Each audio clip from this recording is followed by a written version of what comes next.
world of NXT gets even bigger, badder, and stronger. Hello, everyone. My name is Flobo Boyce, and I want to talk some Black and Glow brand with you. Before we do all that, before we do any of that, before we even think about doing that, I got to introduce the man who was single-handedly changing the game when it comes to wrestling punditry, the host of Elite of the Week, Jack Farmer. How you doing, sir? I'm living the dream right now. The weather's gotten a little bit cooler here in Southern California, so It's still nice and warm, but it's also not horribly hot. I've got a nice cup of Broasters coffee that I got from www.thebroasters.com using promo code BROCODE1, and I get to chat with my good buddy Flobo Boyce. What more could a guy ask for? Yeah, you know what? The weather is getting better. I love the fact that I'm not like sweating in my chair, but can you do me a favor and tell me more about this Broasters coffee?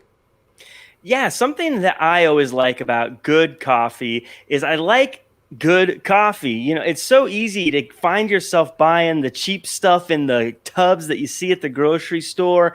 And it's fine. It'll get you by. But if you want good coffee, if you're someone that doesn't like to just have the standard stuff, if you like to have the good stuff, go to www.thebroasters.com. I came across them because I interviewed Vince Russo with you actually a while back, and he told us how great it was. And I thought to myself, I got to see what he's talking about. And it was one of the best decisions I've ever made. I now have had all sorts of flavors from them. They've got caffeinated, of course, decaf. They've got everything you could want. Go to www.thebroasters.com and type in promo code BROCODE1 to get a discount on your order, and let me know what you think.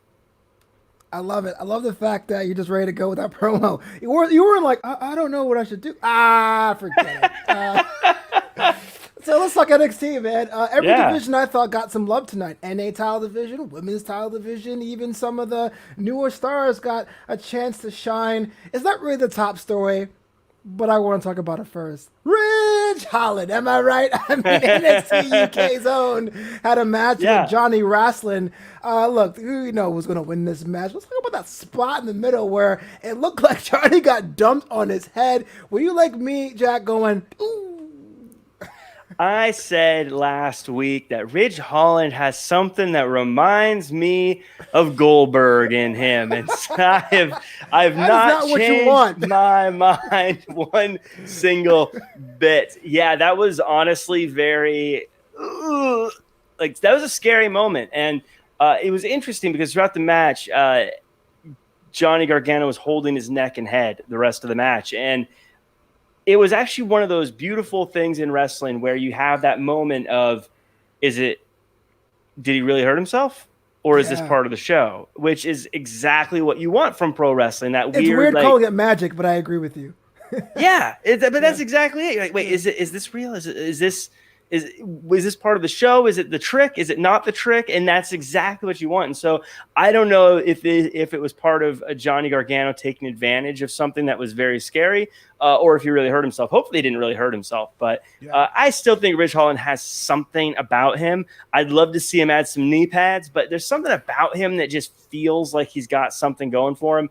Not the best showing this week, but I'm not selling my Ridge Holland stock just yet.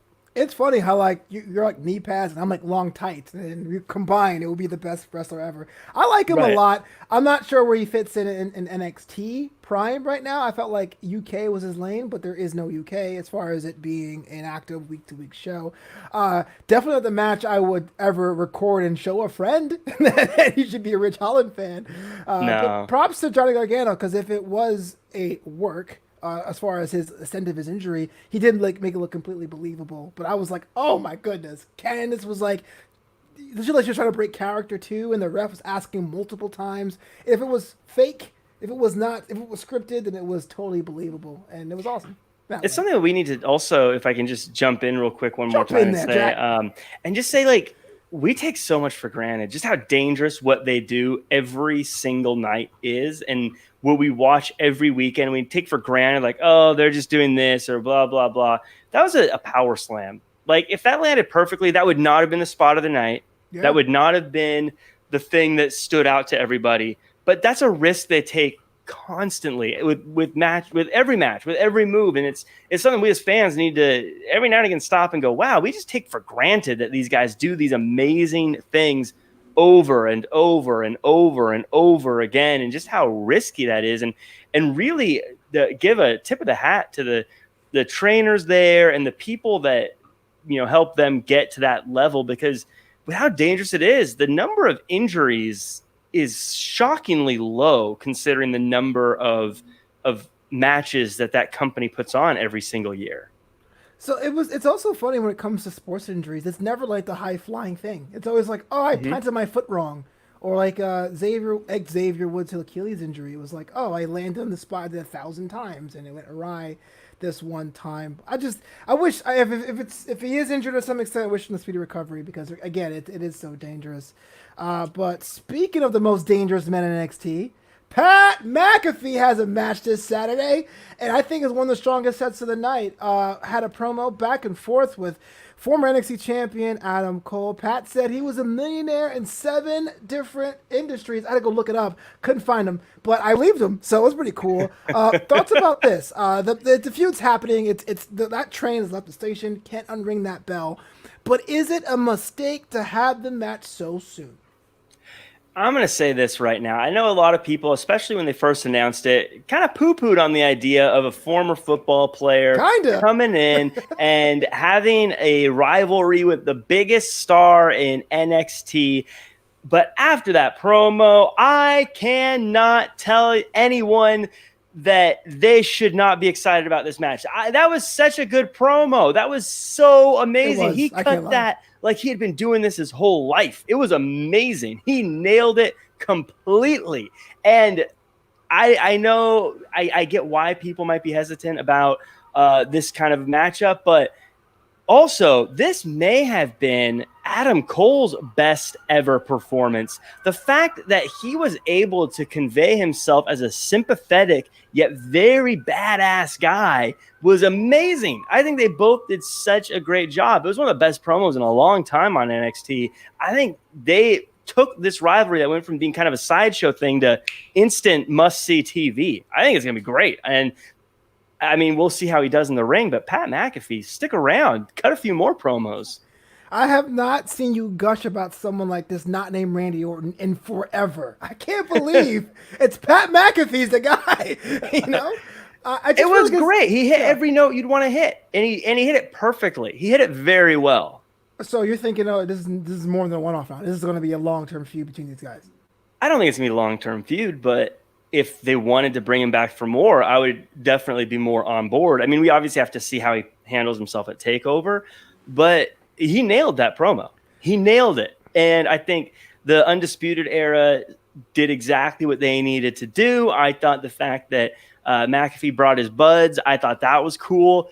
Yeah. I thought they nailed this. This was something that they could have gone horribly wrong with and been corny or not done the right thing, but Pat McAfee's a star. He did exactly what he needed to do. And of course, he has a show, so he's good on a microphone, but it's a different type of thing being on a microphone like that, and he nailed it completely. One of my friends is an older fan. We're about 5 years apart, but I feel like he's in a different era. He's like a late 80s, early 90s wrestling guy. Fell back in love with Adam Cole, and it's just Pat McAfee found a way to get under his skin, which, I mean, good job.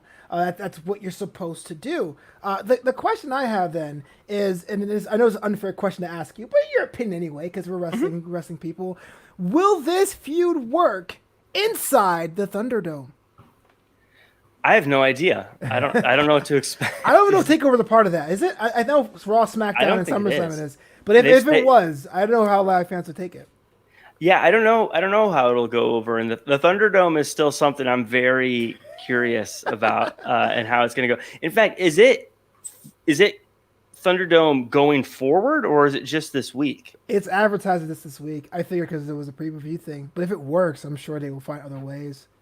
Yeah, it's it'll be interesting. I'm interested to see. I think it'll be fun. I think I don't think NXT is going to be involved with it because NXT didn't talk about it at all. So I don't think it's going to be they're going to be involved with it. And as we always say, NXT is developmental, so it's Things we always say. Now, from one other thing that we argue about to the other thing we argue about, Velveteen Dream is going to take over 30 as he is in that last chance match for his possibly second reign as North American champion. But that came at an expense of the Prince, Finn Balor. A lot to unpack here. There's a lot of talking points here. But let's get the elephant, the purple elephant, out the room. Velveteen Dream going to take over 30. Does it make you feel all willy-nilly inside? Is it kind of creepy-weepy? Or are we looking too much into this, trying to bring too much of the outside wrestling into inside the wrestling storylines? It's weird. I can't honestly say it doesn't cross my mind when I see him performing. I'd be lying if I said, like, I was like, oh, I didn't think about it at all. I'm just watching the show. It is something you think about, and it can get a little weird. But again, I think I said this last week. I'm someone who says, look, it's in the police's hands. It's in the WWE's investigative hands. Anything I'm going to say is just speculation. Anything based off of a picture on Twitter, any opinion I'm going to have of the guy would be off speculation. So I have to go off of what the police say and what the WWE investigation team says. And I don't know what the police have said. I know a report's been filed. I don't know what they're saying about it. The WWE seems to say there's nothing wrong. So I'm not going to hold it against the guy at this point.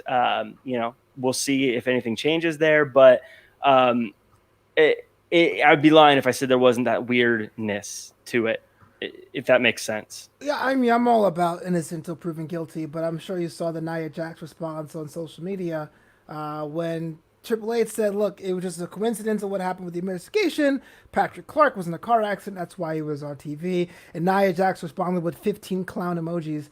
I'm not saying if Triple H is a clown or the situation is a clown situation, but it looks like she had some snark from her side of the locker room. So it's a complex situation, but like it or not, Dream is going to take over. His chances of becoming a North American champion, what do you think? Even money?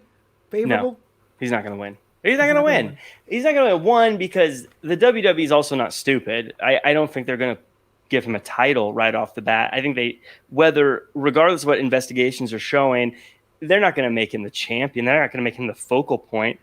Plus, he just came back. And I feel like him being the NA champion would just be kind of like a step back for him. I think they want to give him a rivalry with some meat to it if they're going to have him compete for a little bit. My pick for that match. Can we jump right into predictions there? Why not? There's no rules or structure on this show. Do it. I think it's Bronson Reed. Bronson Reed's the guy. I think they're gonna make Bronson Reed at TakeOver. It's gonna be the feel-good moment of the show. Bronson Reed's gonna win. Everyone else has different pairings they can go with in their rivalries. But Bronson Reed, they're building him as our lovable champion. I think he's the guy.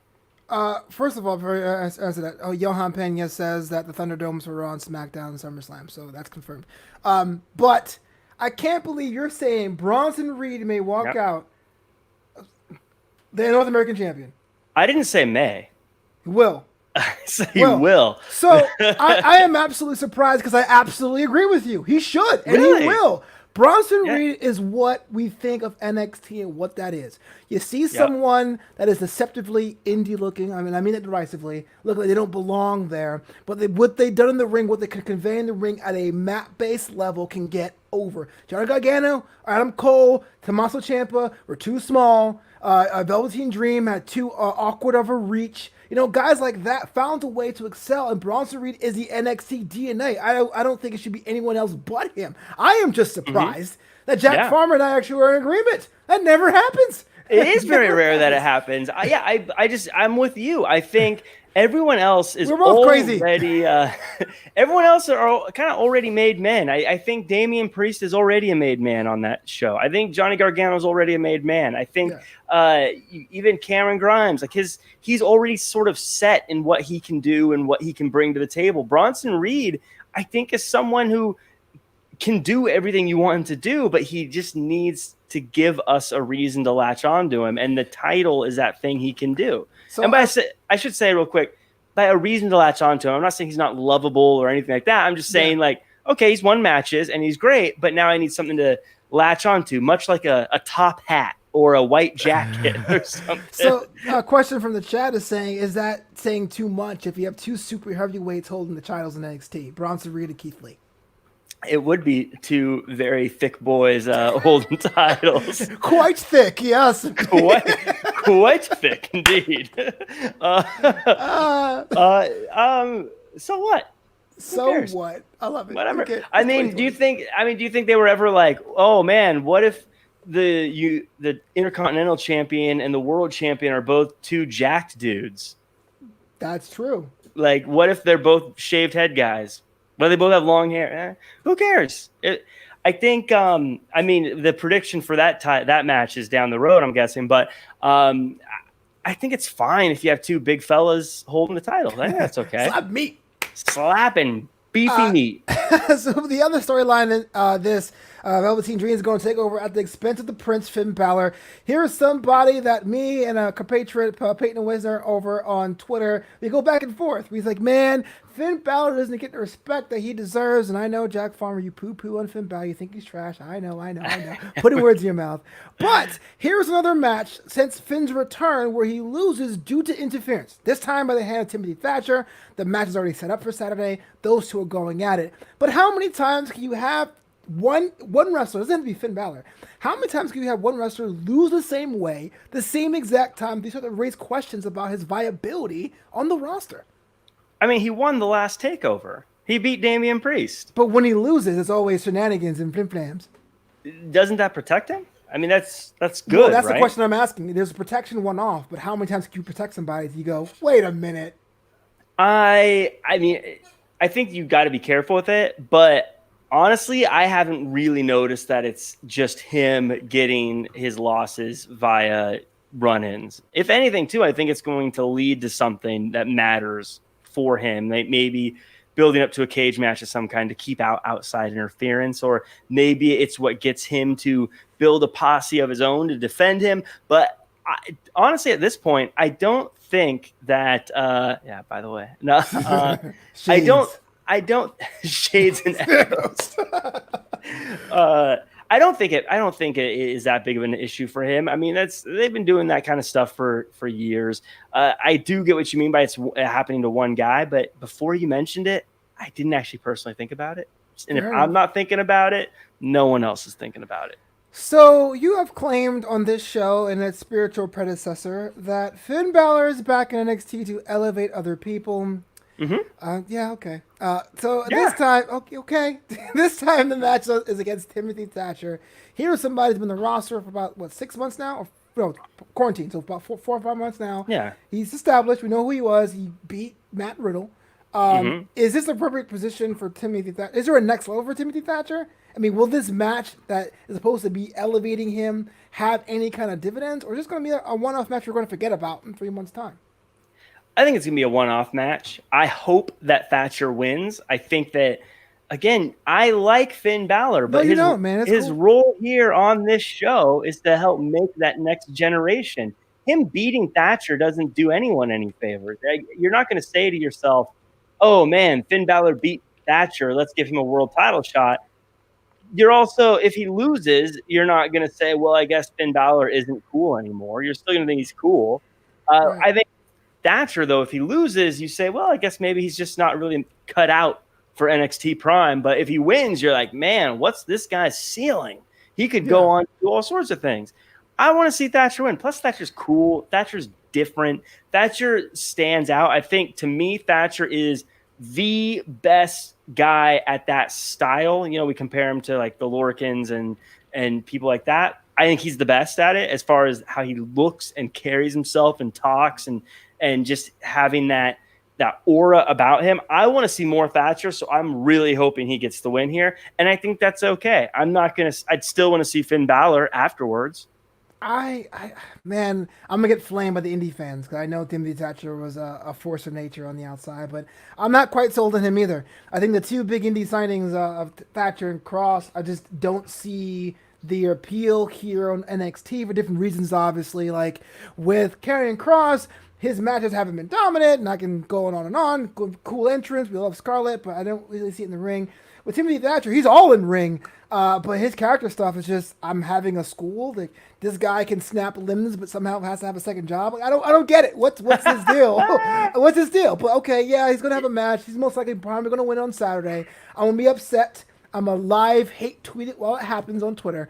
But I just wish that there was something for Finn to do, man. I mean, the guy is too valuable, has a lot to give. Yeah, he's older. I think he's 39 or 40, but he can still contribute to that brand. And besides just being that guy, besides being what Tyler Breeze was or is in the Cruiserweight title division. What does contributing to the brand at that point mean, though? I mean, that beating Finn Balor still means something. And right now that's helping so many people more than if Finn Balor became the NA champion. No, not anymore. Beating Finn Balor means something, but so much time has lapsed since his last meaningful win. For example, there was a time when Jinder Mahal dropped the strap, I know they compared it to, where for 6 weeks when he lost, it was like, oh my gosh, he beat a former WWE champion. But over time, it was like, wait, he hasn't won a match in a year. Why is he even on TV before his injuries or whatever? There's a certain kind of hot win you need to be in that fire still. The reason that comparison doesn't work is main roster and NXT are different.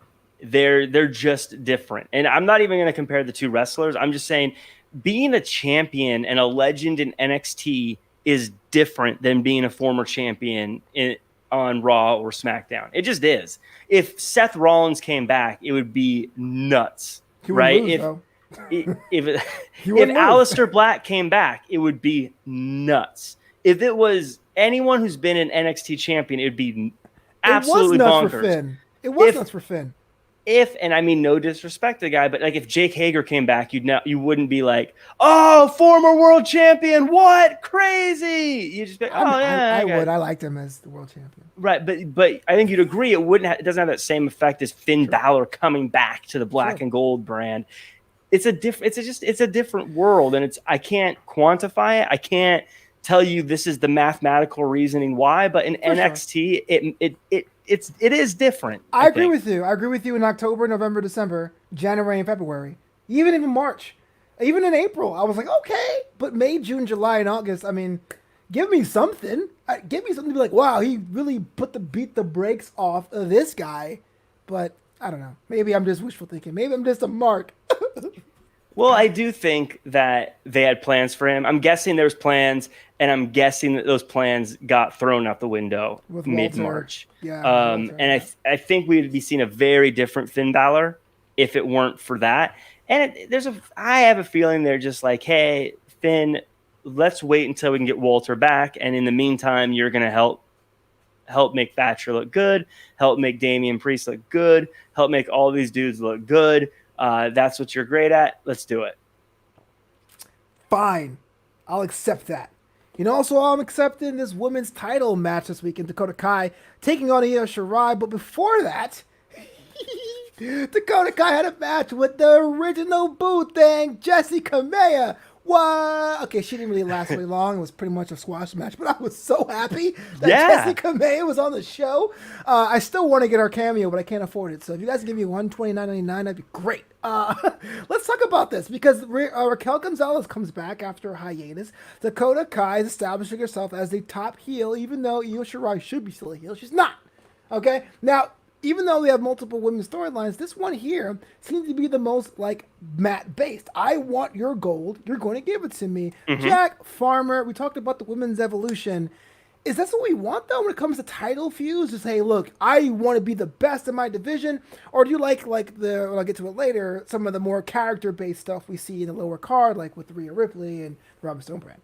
I think it can be both. I think having that mix of different styles is what makes it interesting. For this, I love this. I love what happened here. By the way, when I saw Jessie Kamea on there, I was like, Boo Thang for Flobo. I was like, this is Flobo's Boo Thang. Hey. I was like excited for you. I was like, yes. I was so sad when she lost too. I was like, wrestling, give it, rather take it away.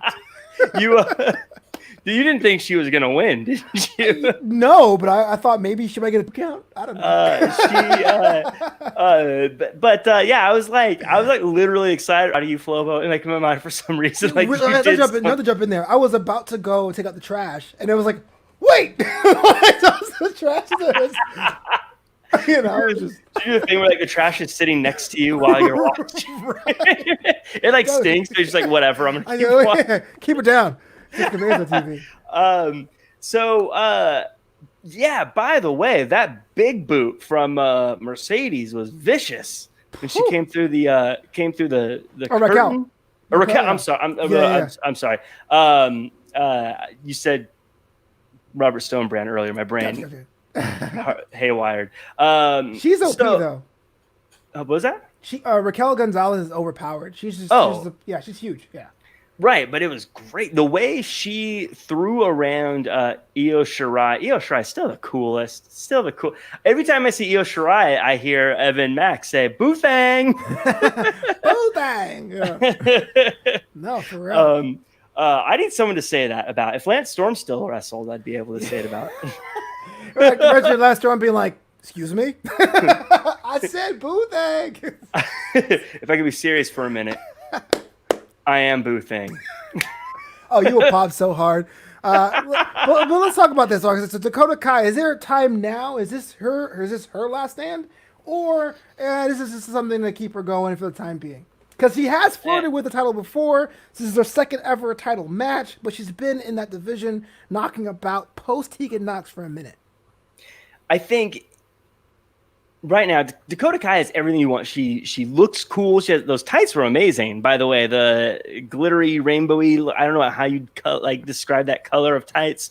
Christian's closet. What's going on over here? Christian's closet. She looks, but she's got the look. She's obviously got the style to kind of back it up. She's good in the ring. She has all those things, but unfortunately, her rise is running her right into Io Shirai. And Io Shirai is going to be the champ for a while. I don't think she's losing that title anytime soon.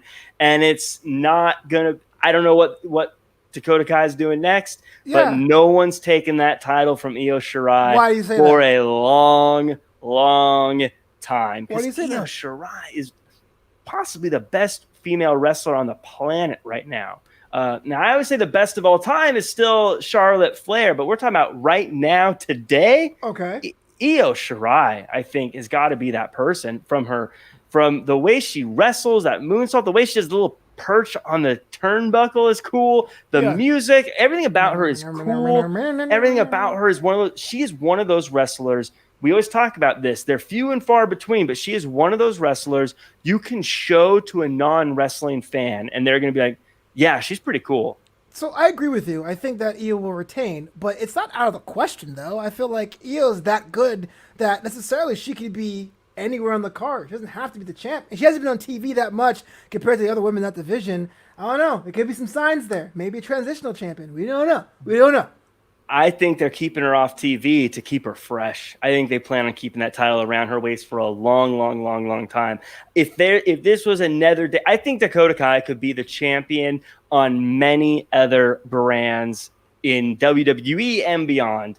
I just don't think she can be the champion when Io Shirai is the champion. I think it's unfortunate, man. It's like old Drew Brees. As good as he is, he's no Tom Brady. Wow. It's just unfortunate. Unfortunate for him. Did Drew Brees just unfollow you on social? No, I'm just kidding. Haywood Wong? Yeah, he was. Haywood Wong in the chat says, you like Io as a tweener then? I do. Not to say like I'm totally a character nerd about it, but like the whole point of her changing from the pirate of the sky to being the Josie Judas was that she said, I didn't need any friends, I don't need anybody, I don't care about you. She cracked or turned, and to me it's kind of like a cheap out that she gets to be back to being a fan favorite but not changing that reasoning behind it. So like there hasn't been a promo to get that point across. So I would love to see her do more heel work. I love to see her more as I am an anti-hero with a code, rather her coming out and doing run-ins and doing like I'm being decimated 3 days before my title match, how can I do it? She's not Shorty G. I mean, come on. She deserves better. Well, I think what's great about this, and why I think it's great that she is a tweener and they're embracing it, is what they're doing right is she's not changing who she was. Like, she's not now going, now I do need friends. Now I do need you. You know what I mean? She still has Fine, fair enough. though I guess the way she got left laying, maybe she should have some Right. friends. I need some friends. I need everyone. I need friends. Help. That would be my catchphrase if I was a wrestler. Right. My name's Jack, and I need friends. Friends. Oh man. And then I would lose to whoever comes out next. Right. But she's not changing who she is. She's still being that cool person. She's just allowing us to embrace her and cheer for her. Is all it is. It's not changing the whole like. I'm sick of being this genius of the sky. Well, she's still the genius of the sky, but she's still that person she was when she first said she doesn't need us. But she doesn't need us. She's just not rejecting us. Is the only difference. This is my problem, though, and it's not necessarily EO specifically, but this is one of the character issues I have with All Elite Wrestling, and that is everyone on that brand. There's no one who's truly a face except for like Marco Stunt. And there's no one truly a heel except for like Lance Archer. And everyone else has like these shades. Like, I'm Brian Cage, I'm cutting dope ass promos. I'm Jericho and I'm funny. I'm MJF and I'm funny. I am what's his name? I am Kenny Omega, but I hit so hard. You go, damn, Kenny, why'd you do all that? So like I like to have a little bit more on that alignment. Now, I'm not against tweener-isms. But I felt like there was a story beat missing in EO's case specifically, and I go, okay, now I'm ready to be embraced. Like again, I always go back to SummerSlam 2011 when Mark Henry was a heel and Sheamus was a heel, and they had a match, and Sheamus goes, "If no one will fight him, I will." And that was enough for me to be like, okay, I see why this heel character will go in this match with this heel person. I just missed that with EO. And I'm not ragging on AEW. I'm just using that as an example. Please. I know. We're going off the rails, Flobo. No. I mean, I think what I'm seeing with Io Shirai is I don't think it was planned. I think they expected her to be rejected by the fans and hated by the fans. I don't think they expected us to embrace her. I think there's a lot of, and I know that this gets thrown around a lot, and I hate throwing it around, but I'm going to, a lot of that Stone Cold to her, where he still acted like a terrible person, but people cheered for him. And so he kept being that guy, but they just put him in situations that would make us like him being that person. And that's kind of what's happening to Io. She's still kind of a jerk, but now she's in positions where we're still cheering for her to be a jerk to the people we don't like. Be a jerk. Be a jerk. Be a jerk. Speaking of, we just touched upon it earlier, also in the women's division, Robert Stone brand working as a tag team. Aaliyah, Mercedes Martinez. But what happened is a whole nother pot of pumpkin, as my mama would say. Shotzi Blackheart teamed up with Rhea Ripley, which I want to see how that tag team got together in the locker room, you know.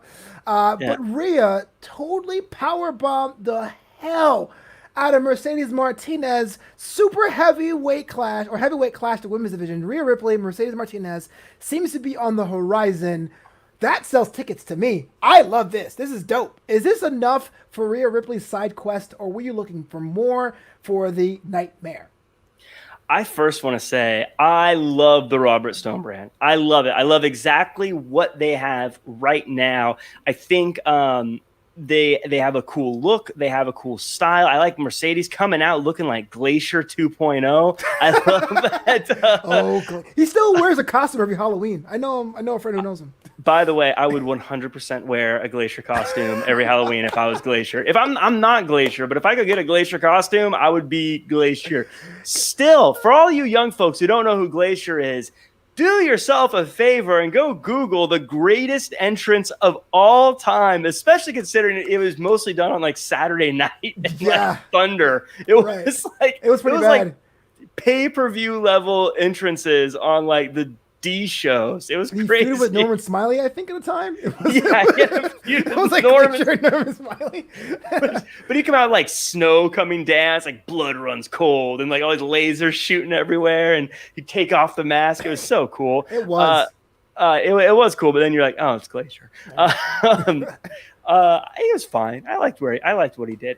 But I think they are such a good villainous team in the women's division. It's something that I think is such a good thing for a women's division to have. We always talk about like the best women's division. How you know you have a good division is when you have those rivalries and those feuds building that aren't about the title. And NXT women's division has plenty to go around. Sure. I love that group, and I agree with you, Flobo. I am already ready to put money down to see Mercedes versus Rhea Ripley. Those two are going to tear the building apart. They're both two unstoppable forces. Forget the immovable object in the unstoppable force. I want two unstoppable forces going at each other, and that's what those two are. I feel like those two, the winner of that match, when they have it, and I'm sure they will, that's the next contender for the title. That's one of the things. One of the reasons why I don't think you can have someone like Dakota Kai win it, because Dakota Kai can't stand up to either of those two. Come on, let's be real. Fair enough. But also, just to pivot from there, I kind of want to see Rhea Ripley and Shotzi Blackheart make a real legitimate run at the women's tag team titles. Okay. Those two are fantastic. Yeah. They've got everything you want. They've got energy, excitement. They just jump out of the screen at you. They need something to be working on right now. I think I could see them on the main roster working. True. And man, could you imagine Rhea Ripley doing her foot stomp thing, but having pyro explode when her foot lands every time? That would be so amazing. I agree with you. I feel like it's a props to Shotzi because she basically kept her indie character intact. Like, that's the kind of character that, like, bigger than life, but not completely off the rails that kids remember growing up. Like, you remember Ultimate Warrior? Like, you remember Shotzi Blackheart? Like, I want to see more of them. And sure, I'm a big Shotzi fan. Again, ever since last year or this year where I picked her in my little office pool to win the Rumble at number 26, as she didn't. I've been on board ever since. Now, we talked about NXT's ability to build characters, right? Like, sometimes you can be built pretty fast. Ricochet basically ran through NXT compared to guys like Riddick Moss, who were in that system for 4 years, or Angela Dawkins, who was in that system for 5 years. What's that say about Mercedes Martinez? Here's someone who's a little bit later in her career, but over, I would say, 6 weeks, she has a purpose, a drive, a new moveset, basically a number one contender-ish adjacent feud. I mean, is that a testament to the writers or the talent of Mercedes Martinez? It's not about what's fair. It's about what's best. And it's not fair. Jack McMahon. It's best for business. No, but it's true. Could you imagine sitting on Mercedes for like 3 years because other people got there first? Like, that's silly to me. Like, she is clearly above what other women are doing there. That's not a put down. I'm not trying to take shots at people, but I think you look at her walk out. As soon as she walks out, you're like, ooh, the mood, to take it from Taz, the mood has changed when she walks out. Beat me if you can. Beat me if you can. But it does, right? Like, when her music hits and she walks out, it feels different than when other people do it. And again, I shot at Dakota Kai, but Dakota Kai doesn't have that when she walks out. You don't go, ooh, this is different. Io Shirai has that. Rhea Ripley has that. Even Shotzi Blackheart has that. Mercedes has that. There are certain people that have that. When they have that, you no longer say, well, someone's, you don't become one of those companies like, well, so-and-so was here for so many years, so you got to wait. That's not how you build a great show. You say, you're amazing. Let's use you right now. Dang. Phantom Booker Jack here strikes again. I have the worst booking ideas, by the way. Don't trust me. The asterisk. What's up?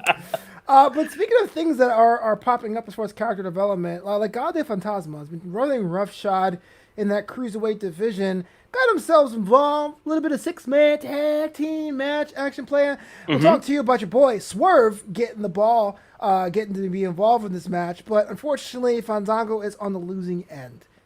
Flobito is kind of bored with this group. Legado de Fantasma. They need new opponents. But I know you disagree. Jack, where and why?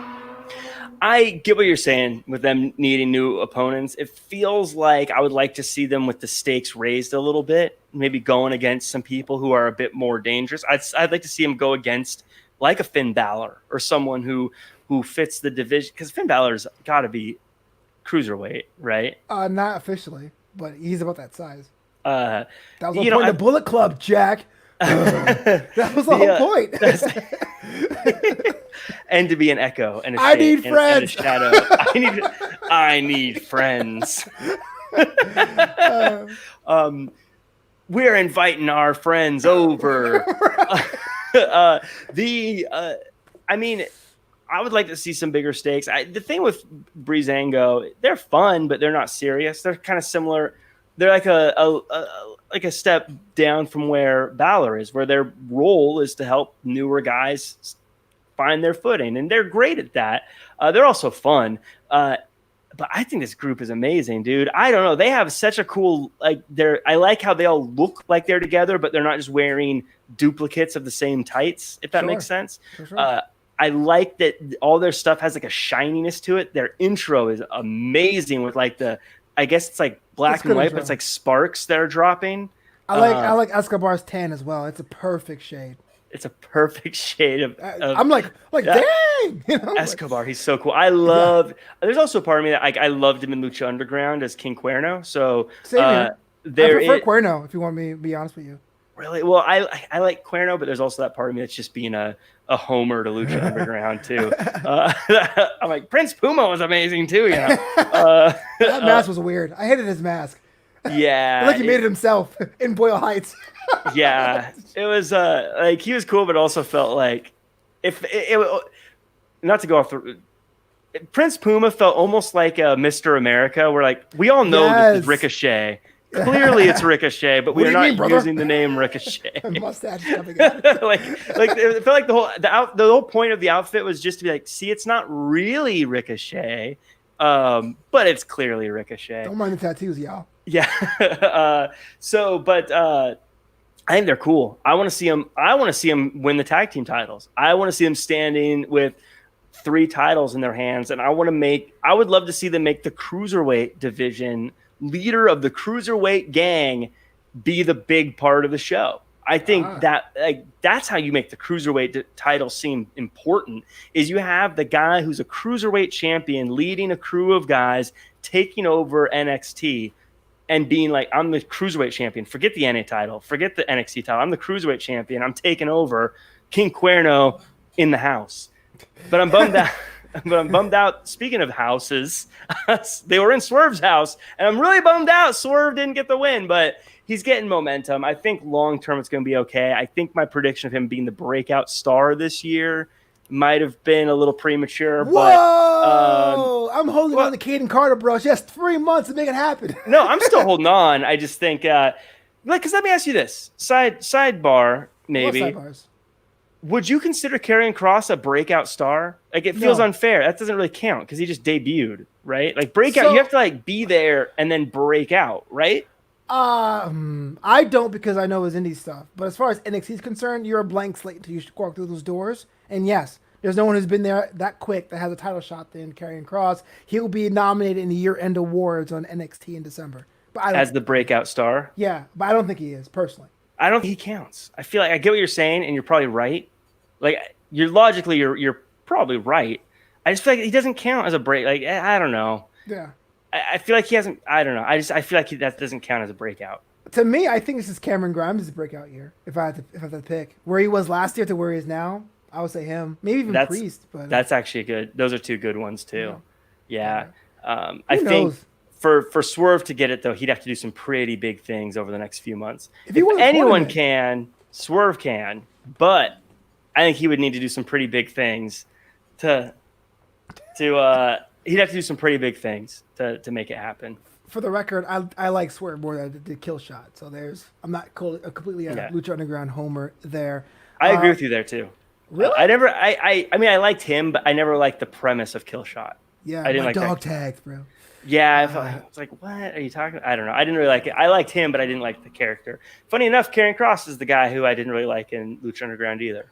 Huh. Well, I didn't like his character as like the Rabbit King or whatever. I can't remember what it was, but it was like he's part of the White Rabbit tribe, and it was weird.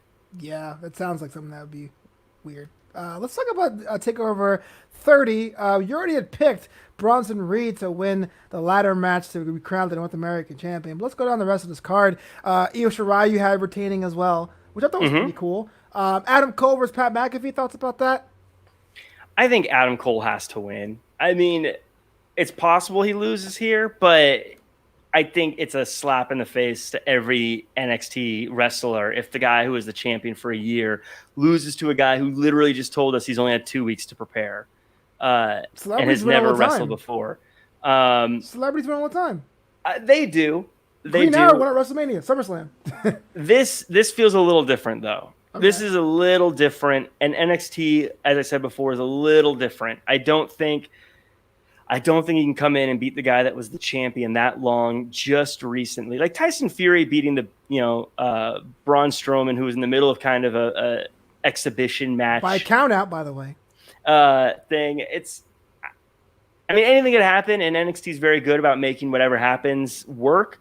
But I feel like there's no way Pat McAfee could win this match. Haywood Wong is asking, what's the over under 5 minutes?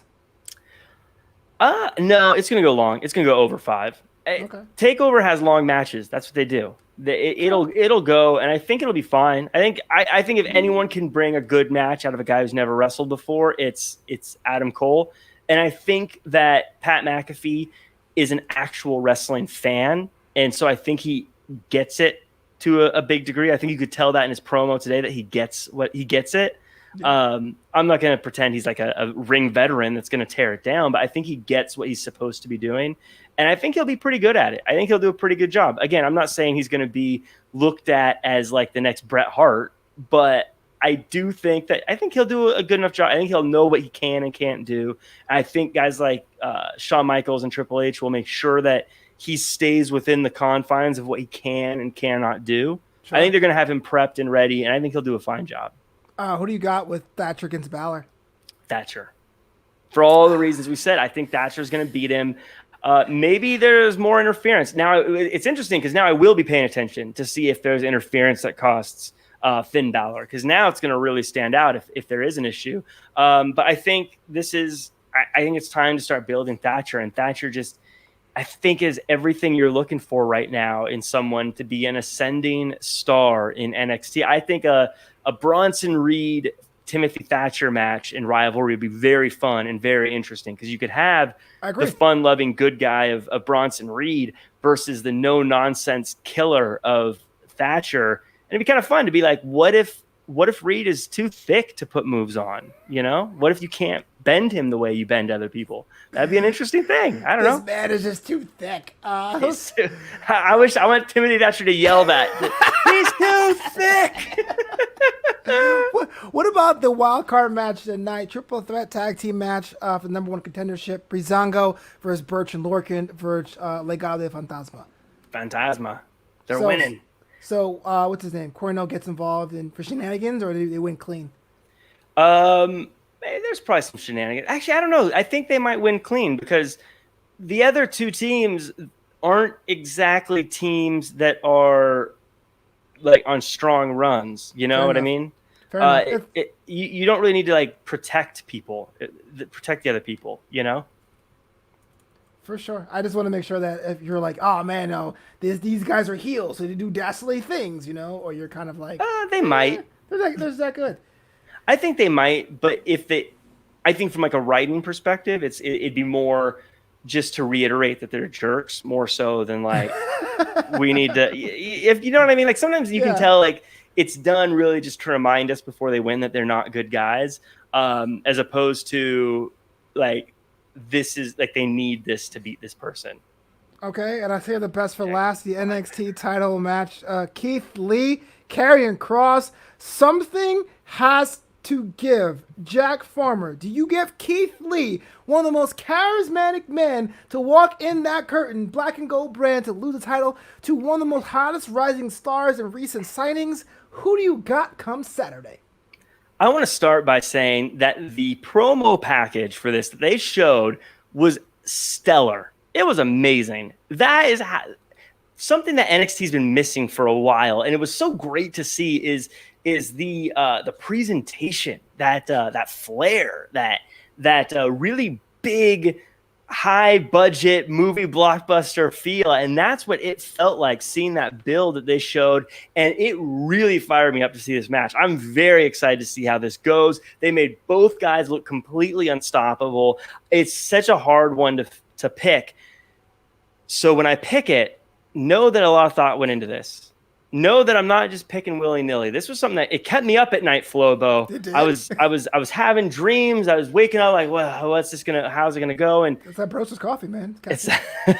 It's the winner of the match between Keith Lee and Karrion Kross for the NXT title is going to be Karrion Kross. Whoa! Karrion Kross is going to end the reign of Keith Lee. You do not build up a force like this just to stop it dead that quickly. I think Keith Lee is going to look back and shake his head over giving up one of his titles, and then he's going to have to find a way to either come back or maybe make his move to that next level brand. I think he's done. But I think Keith Lee long term is moving on from NXT, and I think that this is the first step.